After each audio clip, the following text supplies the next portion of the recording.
ఏం చెప్పండి గ్రామస్తులంతా. మీరు వచ్చిన తర్వాత చాలా బాగుంది సార్. రైతులకి మాత్రం ఎట్లా ఏంటంటేనండి, రైతులకి ఇది వరకు అయితే కనుకండి, మన రైతులకి భూమి అంటే అతనికి తల్లితో సమానం అండి.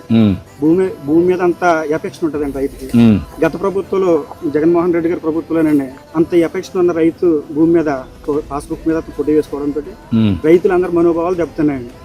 ఎందుకంటే చాలా మంది రైతులు కూడా డుప్టికి కూడానండి చనిపోయిన తర్వాత కూడా పొలాల్లోనే కప్పెట్టుకుంటారండి. ఎందుకంటే పొలాలతో అంత కప్పెట్టుకుని ఉంటుంది మరి రైతులకి అండి. అటువంటిది గత ప్రభుత్వంలోనండి జగన్మోహన్ రెడ్డి గారు ఆ పాస్బుక్ల మీద ఆయన ఫోటో వేసుకోవడం, సర్వే చేసినప్పుడు కూడా అస్తవ్యస్తంగా చేశారండి.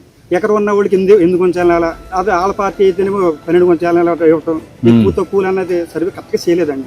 రాళ్ళు వేసినప్పుడు కూడానండి జగన్మోహన్ రెడ్డి గారు ఫోటో తీసుకున్నారండి. అది కూడా రైతులకు చాలా ఇబ్బంది అయింది. ఆ వేసినప్పుడు కూడా కరెక్ట్గా వేయకుండా సరిగ్గా వేసేవాళ్ళు కాదండి, వాళ్ళు పైన వేసేవారండి. అటువంటి పరిస్థితిలో మీ గవర్నమెంట్ వచ్చిన తర్వాత మాత్రం అండి మాకు ఆత్మాభిమానంగా మా పాస్బుక్లు మాత్రం రాజముద్రతో ఇచ్చి మీ భూమి మీ హక్కు అన్నట్టుగా మీరు చేశారండి.